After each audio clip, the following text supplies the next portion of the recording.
Saludos, soy Félix Acosta para la clase de Derecho Penal Especial 2 y profesor Francisco Vázquez. El tema a exponer es el abuso de confianza. El contenido del material es el concepto, las generalidades, los elementos del tipo, la naturaleza jurídica, las circunstancias agravantes, las penalidades y una breve conclusión. Como introducción podemos decir que en derecho el abuso de confianza es un delito en el que el delincuente abusa de la confianza depositada por la víctima, siendo uno de los abusos de confianza más comunes la apropiación indebida de bienes, aprovechando que la víctima le concede el uso o la tenencia de dicho bien. De manera que el denominado abuso de confianza no consiste en sí mismo en la violación de un contrato, sino en un atentado al derecho de propiedad sobre una cosa recibida por medio de un contrato determinado y con la obligación de devolverla. Esto lo podemos asimilar basado en el artículo 408 del Código Penal. En cuanto a las conceptualidades del abuso de confianza, podemos abundar que se define como hacerse entregar o remesar fondos, valores u objetos usando un nombre falso o una falsa calidad empleando maniobras fraudulentas, basado en el artículo 405 del Código Penal Dominicano. También se define como un delito en el que el delincuente abusa de la confianza depositada por la víctima. Uno de los abusos de confianza más comunes es la apropiación indebida de bienes. El autor José María Luzón cita: conducta que se consuma cuando el sujeto incorpora el objeto a su patrimonio o dispone de él. Las generalidades. En sentido general, se concibe como un delito patrimonial asimilado al robo, solamente que en este, es decir, en el abuso de confianza, existen varias diferencias que lo difieren del robo. Por ejemplo, en el abuso de confianza, debe existir la entrega de un bien mueble. También que la confianza haya sido alcanzada con fines distintos de la disponer de lo ajeno. Que el acusado disponga de los fondos para otros objetos distintos de los indicados, sabiendo que no le pertenecían. Es decir, que también hay alevosía, hay acechanza y hay premeditación. Los elementos del tipo del abuso de confianza. Los elementos del tipo son el hecho material de sustraer o distraer, el carácter fraudulento de la sustracción o distracción, el perjuicio, la naturaleza del objeto, y debe ser de carácter mobiliar, la entrega del objeto a título precario, es decir, que la entrega haya tenido lugar mediante uno de los contratos enumerados por el artículo 408 del Código Penal. También forman parte de los elementos del tipo en cuanto al abuso de confianza, ya en la parte doctrinal, la disipación, que consiste en el apoderamiento ilícito, es incorporar al dominio del sujeto activo la cosa que es del pasivo, es transformar el título de mero tenedor en propietario, es decir, que se invierten los papeles de una manera fraudulenta. El uso indebido, cuando el sujeto agente ha sido facultado para emplear la cosa y le da un uso que va más allá del autorizado, o cuando la persona no está facultada para usar la cosa y de manera arbitraria la utiliza en su provecho o en un tercero. También por conducta omisiva, es decir, por omisión. Este delito se consuma al negarse a restituir la cosa recibida, de cuya omisión se produce la consecuente perturbación de los derechos del propietario. Es decir, que caracteriza el abuso de confianza el distintivo de que la persona que sustrae no muestra intenciones de devolver lo sustraído. Cito a José María Luzón Cuesta, donde él opina que el abuso de confianza es una conducta activa que se consuma cuando el sujeto Por ejemplo, incorpora el objeto a su patrimonio o dispone de él, de modo que quede exteriorizada su intención definitiva. En cuanto a la naturaleza jurídica, nos basamos en el artículo 406, el cual modifica la ley 461 del 17 de mayo de 1941.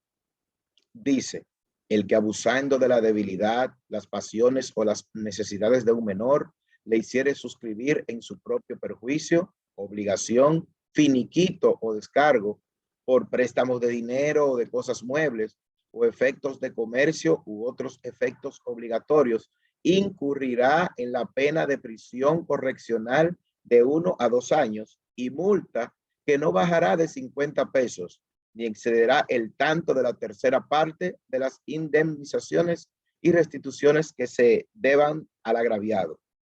Cabe destacar que en la cotidianidad actual, este valor inicial de 50 pesos es pírrico y sumamente barato. Sin embargo, si vemos la jurisprudencia de nuestro país, la República Dominicana, podemos notar que el juez o el legislador toma en cuenta la intención, la alevosía y la recurrencia, el histórico del criminal o del abusador de confianza. Es decir, que muy raras veces se toma en cuenta esta cantidad. Continuando con la naturaleza jurídica, pero ahora en el artículo 407, podemos ver que las penas que señala la disposición que precede, es decir, que están antes, se impondrán a los que abusaren de una firma en blanco que se les hubiere confiado, escribiendo fraudulentamente obligación, descargo o cualquier otro acto que pueda comprometer la persona o bienes del firmante. Esto parece ya algo del pasado o novelesco, que aparezca un sujeto que dé un cheque en blanco para que otro firme. Sin embargo, ha existido y sucede. El artículo 407 persigue este tipo de delito, seguido con el artículo 408, donde dice que los que con perjuicio de los propietarios, poseedores o detentores sustrajeren o distrajeren efectos, capitales, mercancías, billetes, finiquitos o cualquier otro documento que contenga obligación o que opere descargo cuando estas cosas les hayan sido confiadas. Es decir, no solamente el dinero tal cual lo conocemos o que manejamos, sino cualquier activo, cualquier valor que represente un devengo, que represente un enriquecimiento y que represente que el sujeto que ha sustraído cambie su estatus, es decir, ya el propietario es el defraudador y el otro sujeto se convierte en la víctima. Además, el artículo 409 sobre la sustracción de títulos, documentos, pieza o memoria.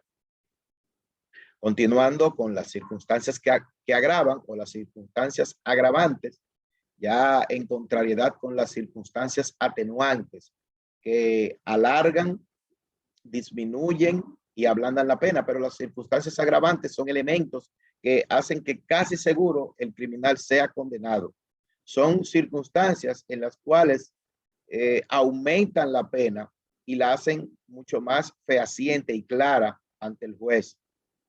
La reclusión menor es el resultado de esta circunstancia agravante, una de ellas, y multa no menor de 1/4 del salario mínimo, hasta 2,000 pesos. Agravante en razón de la calidad del agente, de 3 a 10 años de reclusión. Por perjuicio, de 1,000 pesos a 5,000 y de 3 a 5 años de reclusión. En cuanto a las penalidades del abuso de confianza, tenemos que hay pena de 1 a 2 años de prisión y multa no menor de 1/4 del salario mínimo vigente, ni mayor de la tercera parte de la indemnización que se le imponga al condenado. Las penalidades del abuso de confianza, podemos notar también que solo si se puede determinar que hay vinculación con el lavado de dinero, es decir, la ley 358-05 del lavado de activos, las penas podrían llegar hasta los 20 años. Es decir, que ya aquí la cosa cambia de color y nosotros sabemos que la vulneración de la ley 358-05 del lavado de activos está casi en su totalidad o en la generalidad de los casos vinculada al fraude del abuso de confianza. Y toda vez que el juez ve indicios de que se ha vulnerado esta ley de lavado de activos, que en consecuencia arrastra otros delitos menores, pues la pena puede llegar hasta 20 años. También por complicidad de la estafa. Es decir, cuando se unifican ya se encuentra en el criminal no solamente abuso de confianza, sino estafa, la cual está regida por las disposiciones generales de los artículos 59 y 60 del Código Penal, y reclusión menor y multa de 500 a 2,000 pesos. Este ha sido el contenido del tema del abuso de confianza, pero podemos concluir de manera concreta que el impacto y preponderancia de este tema en la cotidianidad social dominicana es incuestionable. Sobre todo, si nos basamos en la gran inmensidad de casos que se presentan en los tribunales en este ámbito. No cabe dudas que aunque para muchos la legislación penal vigente muestra señales de debilidad y poca rigurosidad, no obstante, el legislador se desempeña en su accionar muy apegado a las circunstancias, los elementos probatorios, la intencionalidad, la complicidad y reincidencia en cada caso por separado. En el contexto del delito del abuso de confianza, recibimos mucho del legado doctrinario nacional, es decir, el local, como también internacional, siendo uno de los aportes el del profesor Edgardo Alberto Dona. Al plantear, se habla de confianza porque este delito supone la existencia de un trato en el cual una de las partes se encuentra expuesta sin culpa y de acuerdo con las condiciones del contrato mismo, al riesgo de un perjuicio derivado del poder de hecho concedido legalmente a otra persona sobre la pena. Y con este planteamiento del profesor Dona, damos por concluido nuestra exposición. Muchas gracias.